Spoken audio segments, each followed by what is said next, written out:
Welcome to Software Engineering Daily. This is the first episode in a week of shows about React, and my guest is Michael Jackson.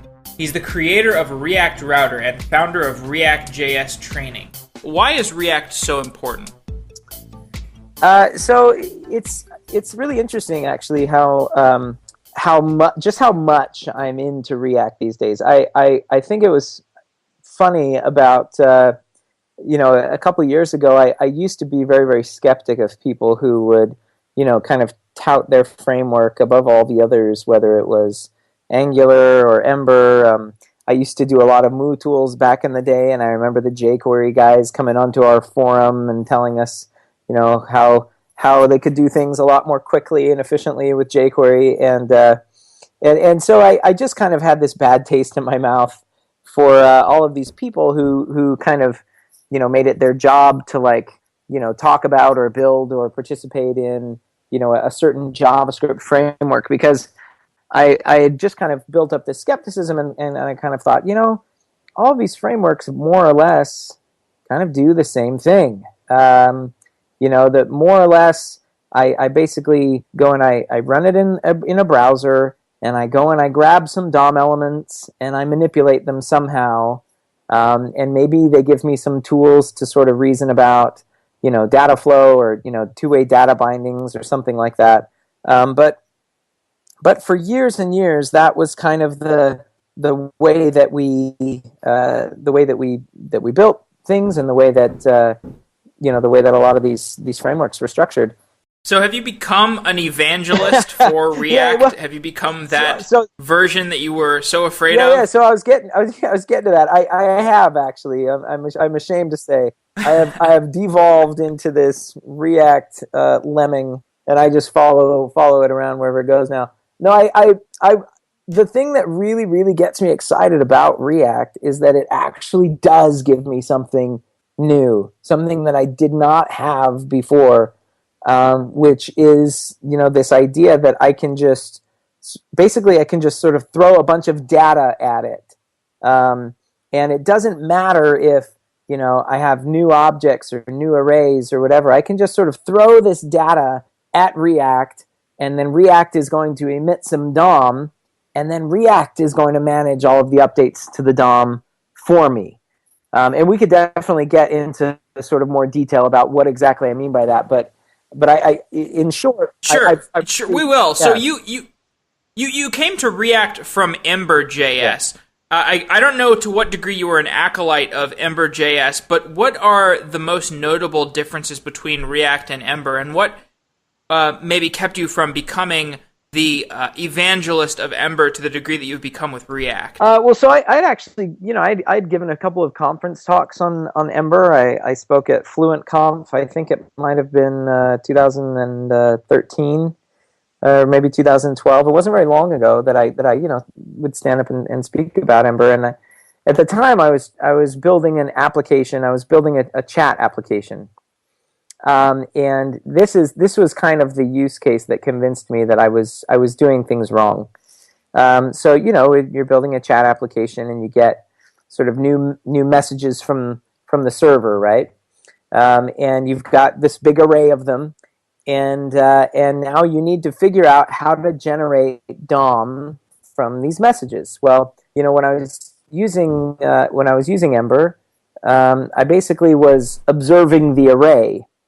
They have this idea in Ember, and it's really a pretty old idea that goes a lot, way back to sort of Mac OS X programming paradigms. It's abbreviated KVO, or key value observing. So basically, you take a look at an object like an array, and then you say, okay, whenever this object changes, whenever something about this object changes, do something as a result.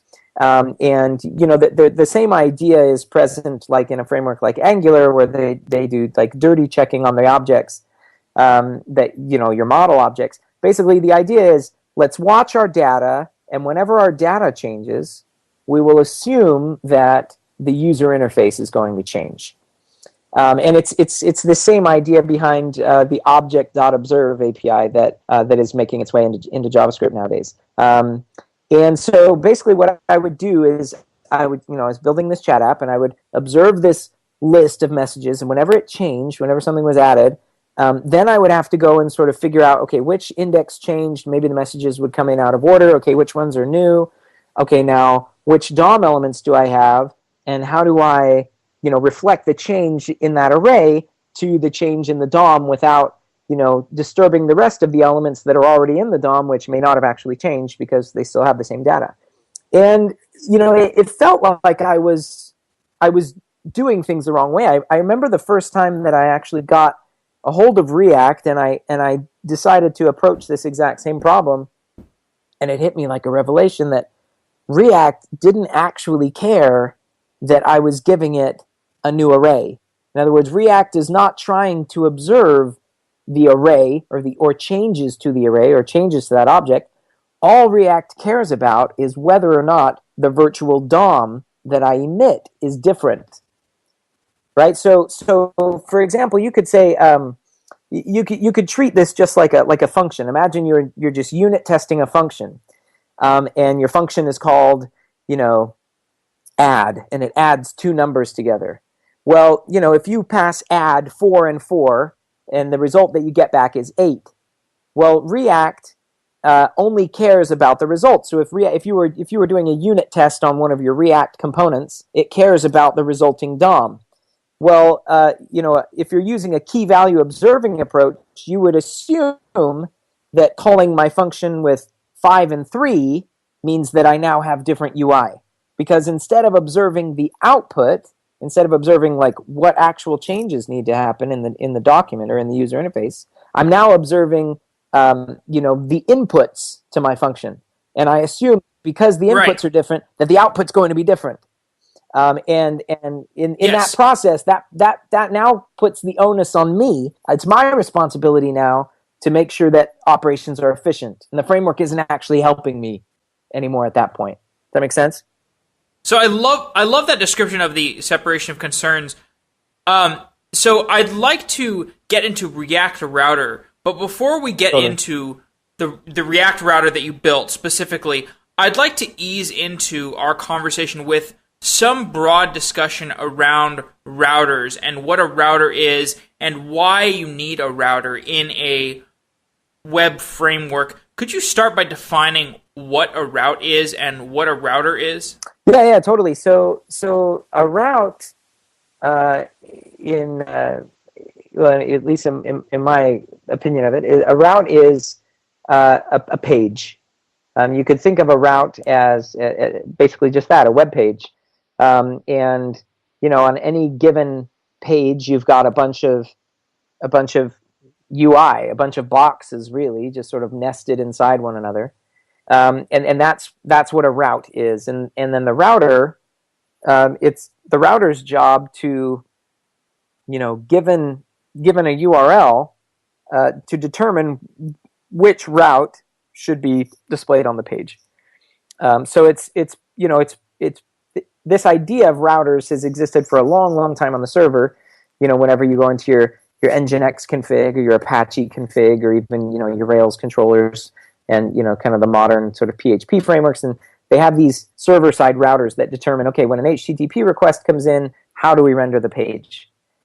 Right, and you've talked about how in the evolution of browsers, there was this point in time where the routers that we developed, they worked in such a way that the back and forward button wouldn't work reliably for our web pages. So if you think of like Gmail and you're like navigating in Gmail and you're like clicking on an email and you click the back button and it like doesn't do the thing that you expect.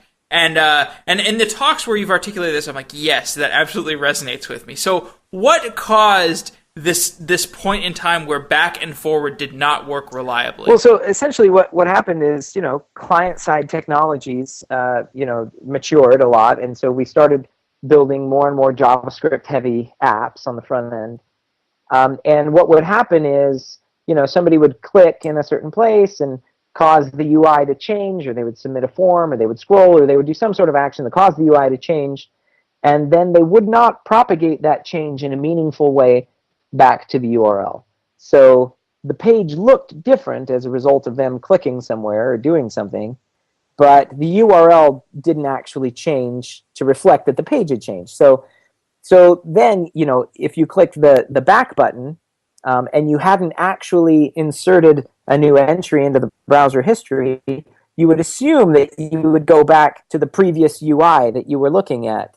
But as far as the browser is concerned, before you made that change, but as far as the browser is concerned, the last page that it knows about might have been the last site that you visited. So instead of just going back to the last UI that you were looking at on the site that you're currently on, you might actually be taken completely out of that site to another site entirely. And a lot of really modern web apps still do not have good support for URLs in the browser. I was using Amazon Web Services the other day, and I think it was their S3 browser, and the back and forward buttons are busted. So it's still something that we're learning how to do effectively.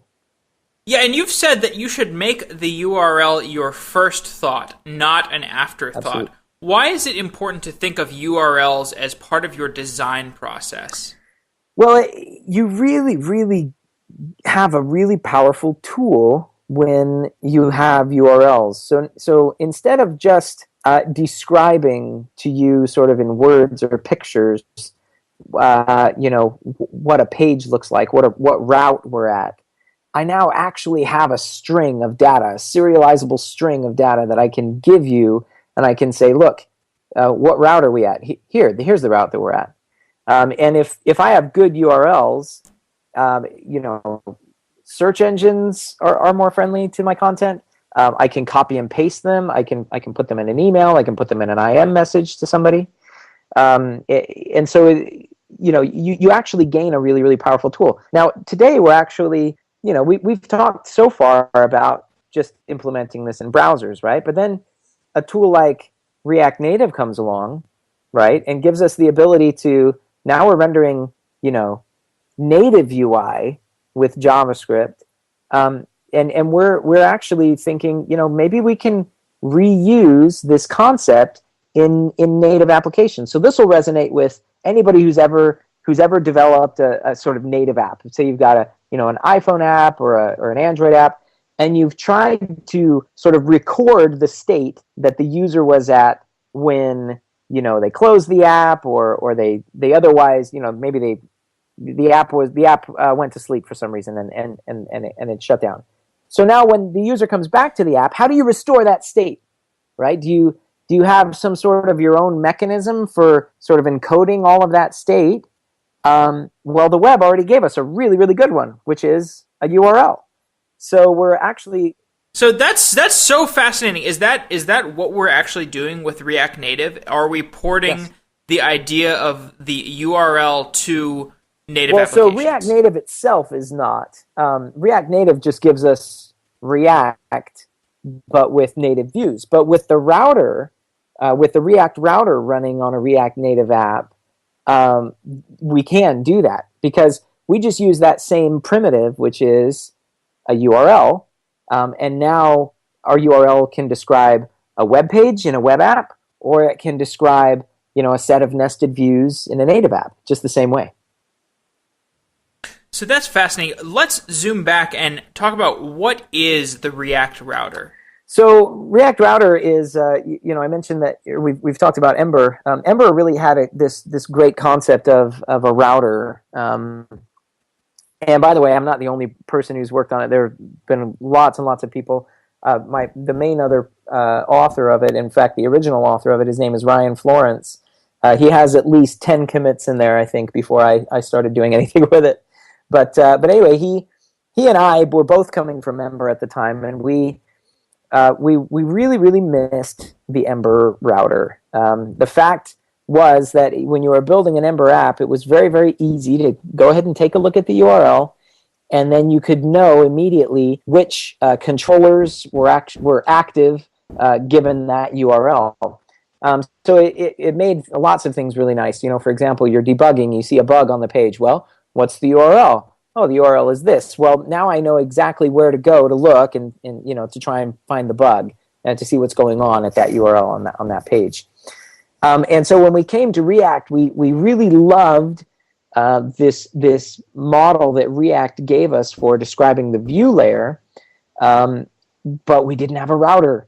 And so what we wanted to do was we wanted to build full page apps in React and not just, widgets or views here and there. So we wanted to have, the back and forward buttons work. We wanted to be able to describe an entire component hierarchy, and have good URLs for it. So that's kind of where the project originated. I think we made the first commits back in May of last year. And right now, actually, just last weekend, we released the very first release candidate of our 1.0 release that we're making a push for right now, and that will probably be finalized in the coming weeks. So, can you describe the difference of the experiential difference between building an application with the router and building one without it? I mean, what to build an actual application using React? What did you need before you had the router, and how does the router change things? So we actually have a really interesting guide. There's some docs that Ryan actually wrote for the router. There's this one doc called the introduction. I'll put a link to it in the show notes. But basically, the idea in that document is, let's build an app without React Router, and then let's build an app with it and see what we get. And before you, or if you're not using React Router, you basically end up building your own sort of homebrewed router. You have some sort of mechanism for figuring out what's getting rendered to the page. You have some other sort of mechanism for navigating around. React Router really just sort of encapsulates all of this in a clean way and gives you hooks at the times that you need. So you have hooks, for example, when you enter a route or when you leave a route. You also can transparently have support for multiple different URL schemes. So modern browsers support HTML5 history, which is great, but IE9 and less don't actually. So for a long time, website authors were sort of faking this functionality using the hash portion of the URL. And with React Router, it's really just a configuration option. You just say, okay, I'm using hash URLs. Okay, we don't need to support IE9 and less anymore. Now we're using real HTML5 URLs. So just a level of abstraction among those things that sort of encapsulates them neatly. So when I think about most React components, I'm thinking of user interfaces, because this is how I see React marketed. It's like, this is a thing for building user interfaces. Don't get confused. It's not for building anything else. But you have you've contributed to React Router, and React Router is not a visual component. It's not something I think of as, the user is seeing this router. And yet, if you look at the code, it looks like a component. So is the React Router an example of a movement towards a entire style of programming? Is there some component-oriented programming where we're just building React components and communicating between them, and some of them happen to be UI elements, or am I missing something? No, you're actually catching on to it really well. So yeah, you're right. That there's not a sort of a component in the page that you can look to, or rather a rendered piece of the user interface, a div that you can look to and say, that is the router div, right? But the idea is that it's participating in the user interface, but it's not really rendering anything in and of itself. It's just rendering the components that you give it.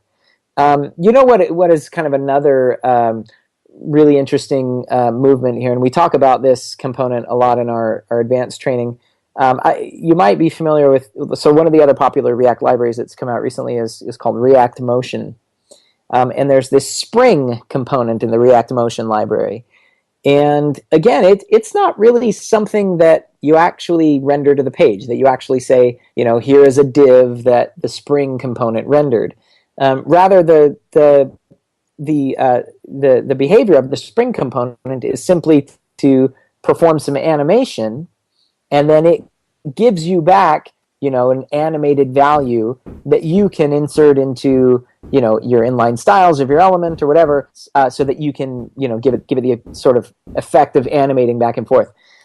Now the power in the real power in doing things this way is that now we're making the move from building our user interfaces imperatively to building them declaratively. And that's a really, really significant shift, I think. I don't have to sort of go and hunt down, it's especially helpful for debugging, for example. If I'm debugging imperative code, I have to figure out where the method was called imperatively. But if I learn how to model things sort of in a declarative way, I am now calling into those components. For example, when you're building a React router application, the main piece of state that we pass around is called the location, right? It's analogous to like window.location. So you essentially give a router a location. Hey router, here's where we are. Here's what the URL looks like, and here's how we got here. And then the router reacts to the fact that the location has now changed. But I never actually tell the router, hey router, change the location, right? The router the React really is an apt name. The router is just reacting to the fact that the location has changed somewhere else. And it actually makes, it models things so much more. This comes back to the idea that a React component describes the component at any state in time. Yeah, absolutely. Absolutely. So our router component just describes what the page looks like given a location. Right. So React has a design pattern or an architecture associated with it called Flux. Can you define the Flux architecture and how the React router fits into the Flux architecture? Yeah, sure. So the Flux architecture is it's not actually part. I mean, you could totally use React without Flux. It's just an architecture that helps you to kind of think about how data flows around in your application. So if you go back and you watch the original kind of, I think it was the F8 conference where Jing Chen and Pete Hunt were talking about, they were kind of introducing this idea of Flux. They were basically talking about how two-way binding made it difficult for them to reason about how data was flowing in their application. So somebody would, click a button way over here, and then it would cause a change way over there, and it was very difficult to sort of track how this change, propagated throughout the application, or how a change in one spot affected change in another spot of the application. And so the idea was, the idea with Flux was we'll give you a dispatcher object, and the Flux library has actually got a few different objects in it, but nowadays, but originally when they released it, that was the only thing that they actually gave you was, you would npm install Flux and you would have a dispatcher. And the dispatcher was basically a way, the dispatcher is kind of like your traffic cop, standing in the middle of the intersection, and, as different cars want to go through, he's, saying which ones can and sort of controlling the flow of the traffic. So the dispatcher would only allow one action to go through and change the state of your application at a time. So one thing that it would prevent you from doing, for example, is having cascading updates. You can only make one change to the state of your application at a time. So it's how that relates to the router they're kind of related, but they're also kind of separate. They're related in so much as you can use Flux to sort of organize the way that data flows into your React application. And lots of times you need data at a specific route. It's an area of active research and development. We're still not entirely there. We do have some good, we do have really, really good support actually for Flux architectures in the 1.0 release that I mentioned earlier that we're working on right now. But for Okay, so it sounds like these are sort of orthogonal concepts. Yeah. But I think one thing I have heard associated, I think you mentioned this in one of your router talks, unless I'm mistaken, and I think I also heard this mentioned somewhere in a Flux conversation. But how does React epitomize functional reactive programming? Yeah, so I am. You're the wrong guy. I am far from your FP expert. I'm kind of like a kid walking wide-eyed through the FP, candy store right now. Right, so me too. So like I'm totally in the like absolutely naive camp. So that was like a pretty Hail Mary question. So if you have no idea, then I can totally just like skip that. Yeah. So the idea I think generally is that instead of modeling changes to state using objects, which kind of hide the state, kind of tucked away as instance properties and things like that.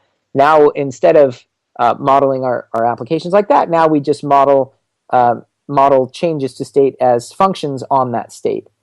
So one library that's actually been really helpful for me in digging further into functional programming, which was inspired by the Elm programming language, actually is called Redux, and it's one of the libraries that we actually maintain as part of the React GitHub organization that the router is also a part of.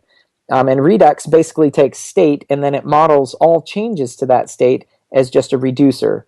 So, a reducer over what? Well, the memo argument is basically, the last state that I had, and then the argument to my reducer is a change to that state. And so if I can model all changes to the state of my application just using this reducer, well, now the state only ever lives in one place, and it becomes a little bit easier for me to, sort of not keep the state, sprinkled around in my entire component hierarchy and sort of keep it in one place. But I think that, golly, in general, just the changes that I've seen in just sort of, shifting the way that I think about structuring things from, let's use fewer objects here and let's use more just sort of functions over primitives, less complex objects, rather, more primitive objects and more just sort of functional transformations over those objects. It really has opened up just a lot of just possibilities. If you want an example, one really, really concrete example, and you can crack open the code and you can look at it, is in React Router 0.13, we had this massive sort of subclass, this class hierarchy, doing things the sort of traditional OO way with inheritance and super, etc. And we had this big class hierarchy for these history objects. I told you earlier that we support, both hash history and HTML5 history, and we even want to support like native history and memory history. So anyway, we had all these different types of histories, and the OO programmer looks at that problem and thinks subclasses. That's the way, right? Because these are all different types of the same sort of base class. So I'll have a base class called history, and then I'll have a subclass for DOM history, histories that are supposed to run in the browsers. And then I'll have another subclass for, histories that are supposed to run on native devices, and then they'll each have their subclasses. And this is basically how we had modeled the problem. And for me, call me naive, or maybe I went to the wrong computer science program or something, but it ended up being a total mess. We had supers all over the place. We had pseudo private methods using these sort of underscore constructs where it's not really private, but hey, you really shouldn't be calling that. And I just got sick of it. I just absolutely got sick of it. And a lot of people who were helping us with the router were like everybody would look at that section of the code and just be like, this is like, there's got to be a better way. And so one day I sat down and I said, okay, what would this look like if we had no classes? Because essentially what this is this is a problem that's, we could model this with just functions. We've got a location, which is, a URL. This is where we are. And now it's changed because the back button was hit or the forward button was hit or a link was clicked or whatever. But it's now changed. And so we now need to go through this functional transformation and get the next location. Whether we've got a redirect in there or whatever. So it should be a pretty easy problem to model using that. And so I wrote this history library, which you can just npm install history and you'll get it. A friend of mine was kind enough to actually give us the npm package name.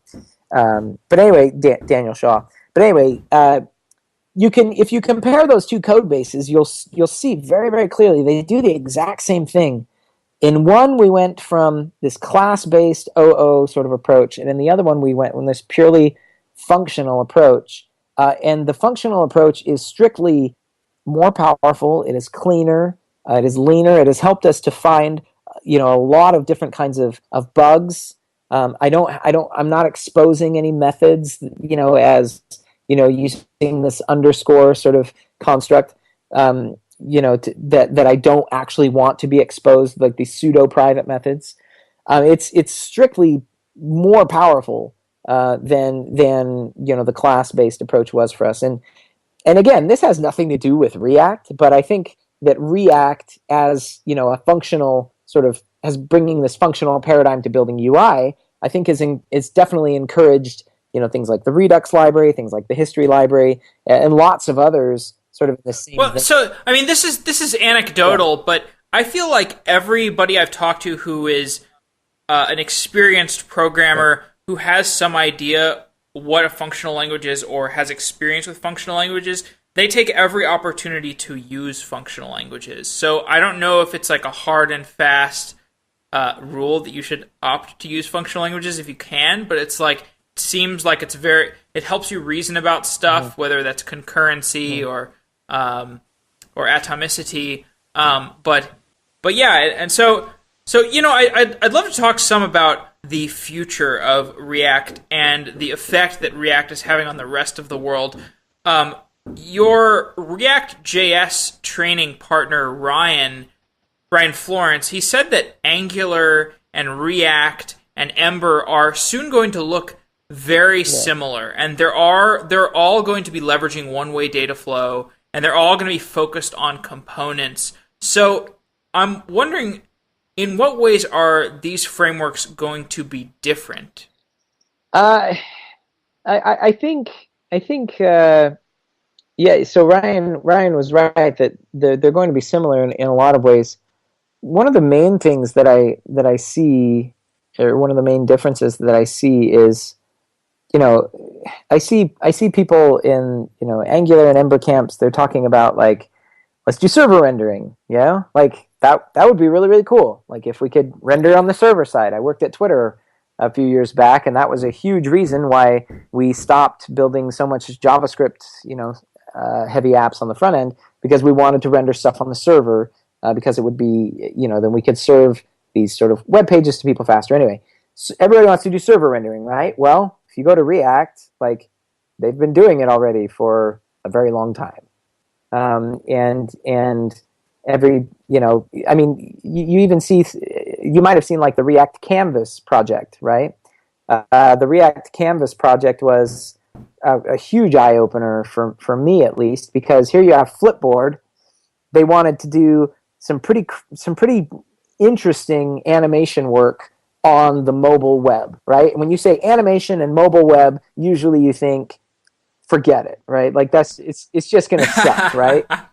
So Flipboard is like, well, maybe we can build an entirely different rendering engine for React that instead of rendering to DOM, it's now rendering to Canvas, because Canvas is actually really fast on mobile. And if you browse flipboard.com now on your iPhone 4S or 5S or whatever, not the super newest phone, it actually feels really, really good. You get these really good animations. Why am I talking about this? Because I think that React really hit the nail on the head with the layer of abstraction, right? We talk a lot about abstraction in programming, and we talk about leaky abstractions and how when you build one, you have to be careful, because if you're not careful, it's going to leak, and it's going to be very, very difficult to do all of the things that you were able to do with the sort of lower level. Well, I think what React has done is they've really hit this nail on the head with the right level of abstraction. The fact that a third party completely unaffiliated with Facebook can go and create their entire rendering engine, unbeknownst to Facebook, for rendering to Canvas on mobile, to me, I think is testament of that fact. Yeah, and when I look at this like larger ecosystem of different JavaScript frameworks, and I see all these other frameworks like kind of fast following React, it makes me just think that, well, okay, if you're building a and you talk about this a lot about the greenfield versus brownfield stuff. Like if you're building a greenfield app, you should probably use React if you can, and if you can't, then it like, well, okay, fine, you can keep using your keep using Angular, keep using Ember or whatever. But the fact that those things are building out feature sets that look like React is probably an indication that React is doing something from a first principles standpoint that's just like so appealing that that it's worth just having. So React is an open source project, and it's very decisively led by Facebook. Yep. But you do not work at Facebook. You are kind of an insider outsider person because you work so heavily on React, but you're not employed by Facebook. And I know you've worked some with the Facebook team, but I'm very curious about this experience of kind of being an insider outsider. Yeah, so it's interesting, right? It's interesting. Facebook has actually hired quite a few of my friends who we've worked with on React stuff. And we go and we have lunch with them and we talk to them about the React stuff. I think it's just a matter of just kind of what you want to be doing with your career. And that's the decision that Ryan and I have made is that at least for now, we think that it's just kind of a little more interesting to us to be doing what we're doing right now. But it does give us a unique kind of perspective, right? Because we get to work on we get to work on the router, we get to do the training and stuff. And I feel like we do get to bring a little bit more of sort of the community aspect back to the core React contributors. I mean, not to say that they are not in touch at all. They're incredibly in touch and responsive and very active, in public forums like Twitter and Facebook, obviously, and responding to, in GitHub and responding to users' concerns. But I think that we can sort of make a good testing bed for some of the concepts. For example, there's this thing that this feature actually of React that is not actually very well documented, and it's not very well. It's not talked about, or it's not documented at all actually in the official React documentation.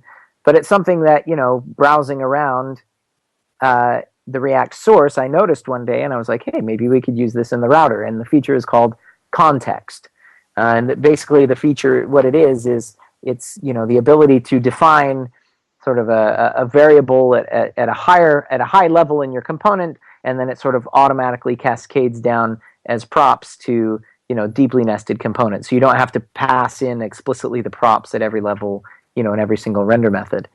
And I thought, hey, maybe this could be useful in the router, right? Because we have these links that need to be able to trigger navigation from arbitrarily, deeply nested portions of your hierarchy, of your view hierarchy. So what if these links just sort of had this router thing passed down automatically that they knew about in context? And so we started using it. And, as we were using it, it was great for the use cases that we were having. But then we got a whole bunch of feedback on the router project from people who were like, hey, you're using this context thing and it doesn't actually work the way that we intended. And what about should component update? And anyway, there's kind of a long story, but you can find everything on GitHub. But basically, the idea was, when that feedback sort of trickled back to the React project, and we weren't the only ones, I'm sure, that were giving them this feedback, others as well, but they decided to actually make a change in 0.14 release of React to make context, just to sort of change the way that it worked. So now instead of being owner-based, which is the component that rendered you, it was now parent-based. So in other words, the component that is your parent in the DOM hierarchy, context is going to be passed down via parents instead of owners. So anyway, it was kind of this technicality, but it was just kind of an example, I think, of how us kind of poking at the edges of React and others kind of helped to provide some sort of real world feedback to the sort of Facebook team, where they're like, hey, community's kind of having problems with using this feature this way. Maybe it should instead work like this. So that's been really it sounds like a very synergistic relationship. The fact that you guys are kind of like boots on the ground people, and Facebook is Facebook. But with that in mind, I am curious, what is ReactJS Training? What are you guys doing? Yeah, so I'm glad you asked. About 6 months ago, Ryan and I were at, well, gosh, it's longer than that now. I think it was back in January. We were at the React Conf at Facebook, the first conference that they did, and they invited us to speak, and they were very gracious. And we showed up, we spoke, and then people, various people kind of who were attending the conference would sort of ask us at dinner or whatever, say, hey, are you guys actually doing any training or consulting? Because, we've got a team over here of, maybe we're at Netflix or Yahoo or somewhere, and we've got a team and we want to kind of get the rest of our team up to speed on this stuff, and you guys seem to know what you're doing, so you want to come and do that? And we were both full-time elsewhere at that time. And but enough people started saying things, and we got some encouragement from some friends who said, hey, there's a real need for this. Maybe you guys should actually do this. At the same time, the router was really taking off. The router has formed the backbone for a lot of people's applications in the React community, and we were kind of drowning in support requests and issues and pull requests and things. And so we kind of saw this opportunity. So maybe we could train people on React, and maybe we could make enough doing that full time that we could sort of donate the in-between times when we're not on site doing some training to maintaining our open source work. If you've talked to anybody, and I'm sure, of course, you have, Jeff, but when you talk to people who maintain large open source projects, it gets to a point where you can't really just do it in your spare time. If you want to do a great job, you have to spend a significant amount of time and effort and really money on maintaining this software for the good of the community. Or build an entire company if you're like Cloudera. Exactly, right? Yeah. And so it had kind of gotten to that point for us, at least, that we thought, we really believe in the router. We believe we're doing some things there that people haven't done ever before in client-side routers. We really want to give this thing a chance to sort of grow and succeed. We really believe in the React technology. We believe in the team at Facebook that's building React, and the fact that they've open sourced it and shared it with the world, I think is phenomenal. So maybe we.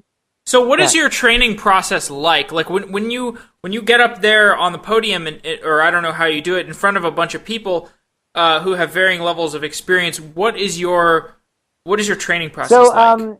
So Joe Eames, actually, I don't know if you know him. He's one of the organizers of ngConf. He actually wrote a blog article last week, kind of talking about the way that we do talking in detail about the way that we do this. I'll put that link in the show notes as well.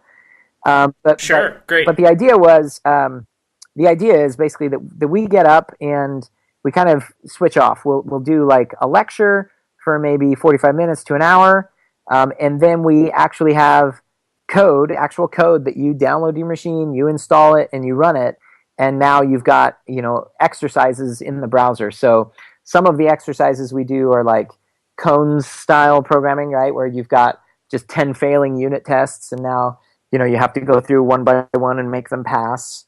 And we cover all sorts of topics. We cover, we talk about Flux, we talk about data flow, we talk about animation, we talk about principles, the shift from imperative to declarative programming. We talk about, when to use props versus state. We talk about, rendering optimizations and performance and things like that. So we talk about testing. We talk about, project structure, good component structure, building reusable components. So we talk about a lot of different things in the training. And we've actually developed enough material now that we offer 2 courses. So we've got a fundamentals course, which is kind of like how and why of React, and then the advanced course, which is just kind of like, some advanced topics that we've sort of discovered, just in our experience with React. We're actually doing one, if I can make a short little shout out, we're doing one course next week on Monday and Tuesday in New York City at Tumblr. We're doing our advanced course, and we still have some tickets available for that. So we could put a link to I'll put that in the show notes. Yeah, that'd be awesome. Yeah. I'd appreciate that. There are some debates that I've heard about around React and web development more generally, and maybe you have some commentary on this. like as I've been researching this topic, my brother told me about this debate between higher order components and mixins, and I didn't completely understand what he was talking about, but could you describe that debate? Yeah, so I think the root of the debate between higher order components and mixins is basically this idea that React 0.13 and previous versions had this method called create class, and create class basically creates it does just what it says. It creates a class that you can now use to render components to the page. And they have this idea in the create class API that you could use these things called mixins, and mixins are basically just plain objects that you can use to sort of override behavior. Well, when ES6, or I guess it's ES 2015 now, started gaining popularity. In particular, the Babel project, I think, really brought it to light and made it usable for most of us in the industry to actually use it in our production code. When that started really gaining popularity, the creators of React looked around and said, "Well, why do we have our own object model? That's not really what we set out to create. The thing that we really want to focus on is the view layer and helping people to do the view layer really, really well. So let's experiment just using ES6 classes, because the ES6 specification actually has classes. It's a little bit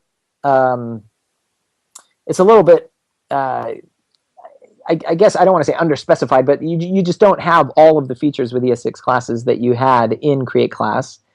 And one of those features is mixins, right? There's no specification for mixins in ES6 classes. So when you start looking around and so how am I going to use my old create class code that used mixins? Well, how do I get that same behavior if I want to try and use these ES6 classes? And I think that the ES6 classes are a great move because it's actually easy to have misbehaving mixins. It's easy to have mixins that are not very explicit about what they do. So I could basically just grab a bag of methods somewhere else and I could mix it into my component, and now all of a sudden my component is behaving weirdly.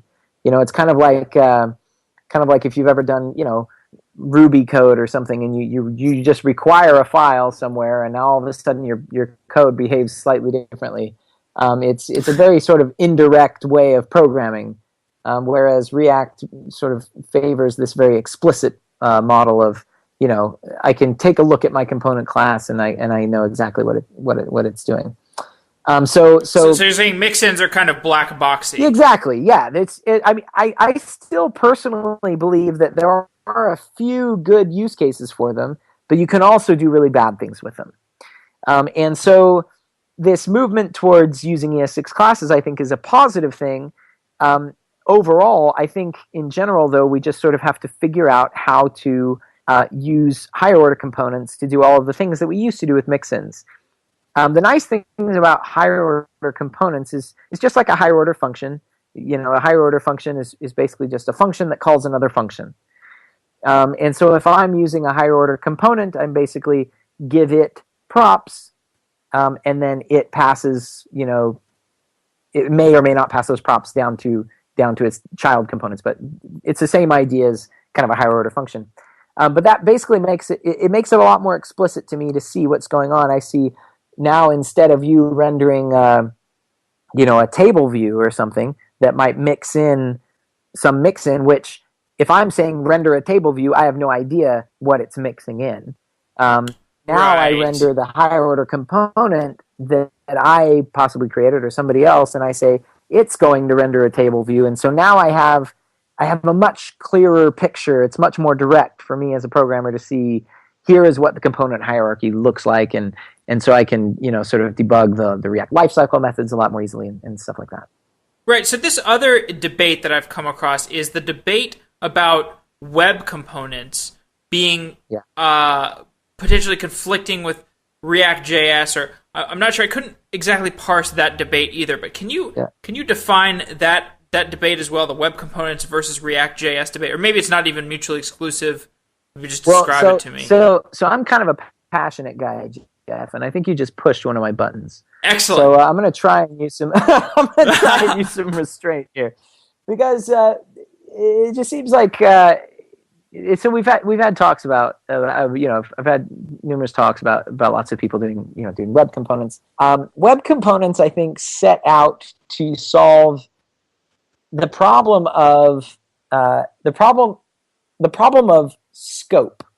I think is what they set out to solve, right? So the fact that I've got these CSS rules that are just sort of living in the entire document, or this JavaScript code that is these JavaScript variables that are exposed to the entire document. Like, there should be a way to scope that better, right? So if I had a web component, which requires browser support, by the way, if I had a web component, I could limit the scope of those CSS selectors, or I could limit the scope in which that JavaScript actually runs.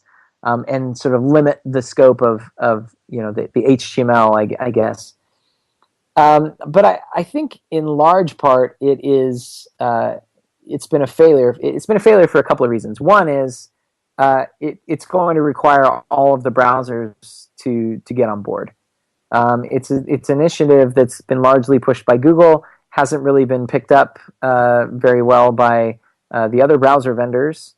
And so, Chrome has support for it, but, for the Shadow DOM, and hardly anybody else does. But I think that the larger issue is that it's not a good model for encapsulation, which is slightly different than scope. You'll notice that, if you look at the web components specification, there are a few things like, the shadow piercing selector in CSS, right?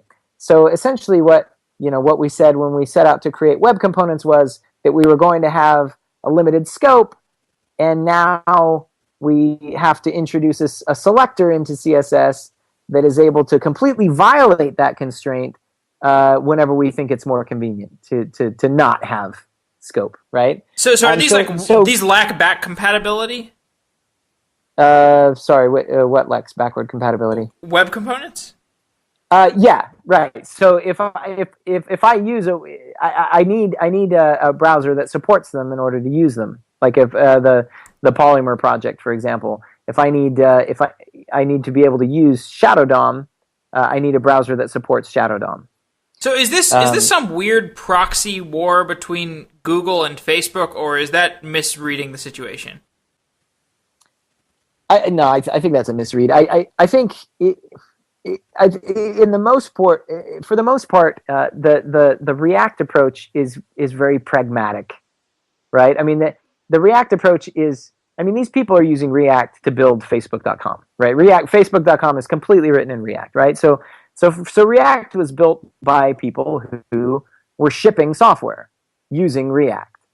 The web components initiative, I think, is largely backed by people who are sort of tinkering and experimenting and sort of figuring out, well, could this work? Could this solve some problem that somebody might have? But they're not writing Gmail using web components. They're not writing Google Maps using web components. It's just sort of like this thing that came out of the labs at Google that has sort of been made it into some standards committees with which they have lots of influence. But it's not really being dog-fooded enough. It was never a very pragmatic choice. Yeah, exactly. It was never like and if you look traditionally at the history of the web, look at things like XML HTTP request. Where did that come from?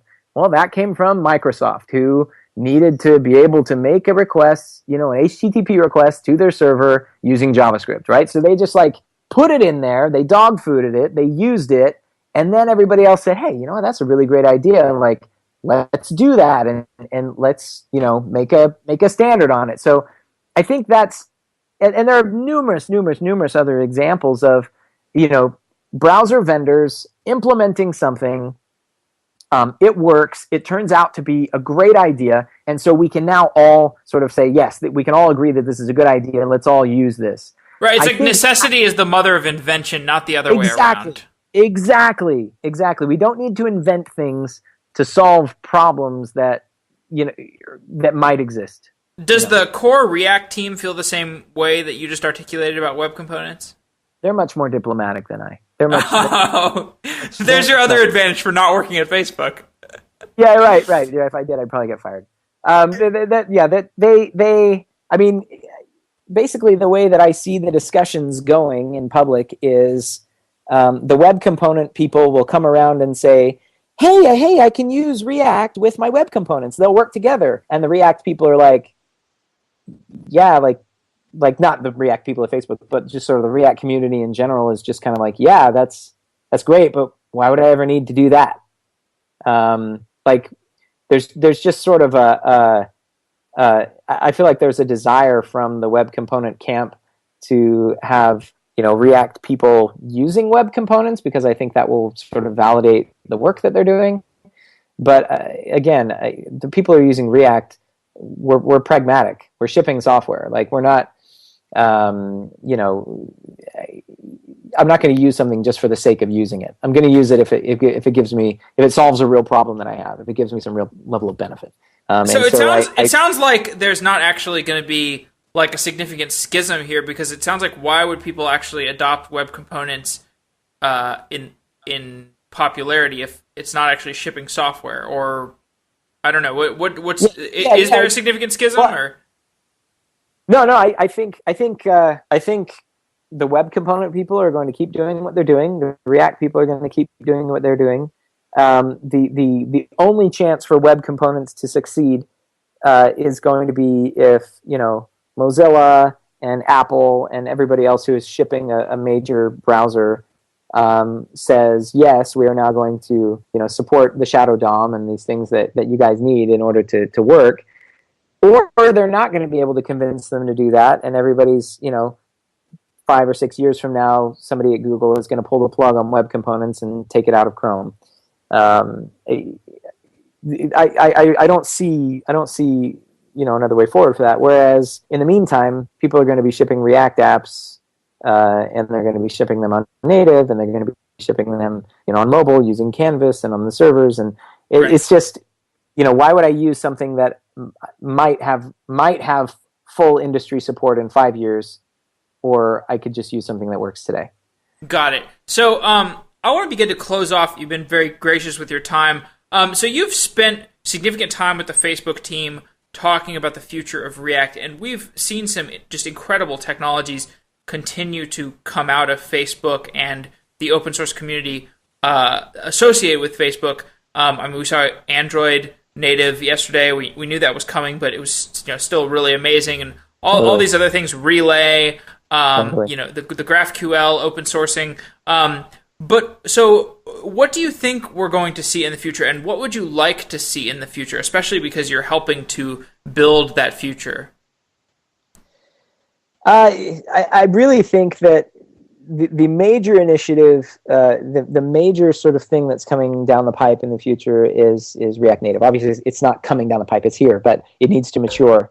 I think when companies start realizing that React doesn't just change their software; it changes the way that their companies work together. It changes the way that people in their company get stuff done. Every tech company that I know of now, every single one of them, except for maybe Facebook, but maybe even them to some extent, is this three-legged stool, right? You've got the web sort of generalists, then you've got the iOS team, and then you've got the Android team.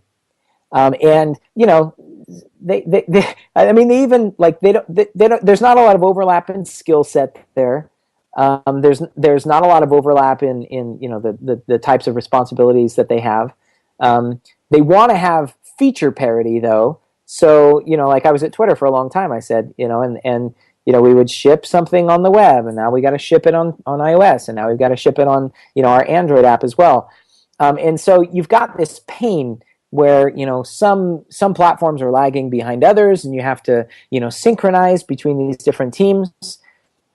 If these different teams have a language to talk about the work that they're doing, you know, what if an iOS developer and a web developer and an Android developer could actually all go out to lunch together, which, by the way, doesn't actually happen at these companies that I'm talking about, because they all work on separate teams, siloed sort of away from one another. But what if they did, and they actually had a common language when they went out to lunch to talk about features that they were building, you know, a common component model where they could talk about, you know, the implementation at the low level is different, right? The Android dev, he's writing to, you know, using the sort of Android SDK. The iOS dev, she's, you know, using UIKit, and the web dev is using, you know, browsers. But they have a, sort of this higher level where they can talk about how to build components and how to build out features. Now, instead of having, you know, 3 entirely separate teams in our organization,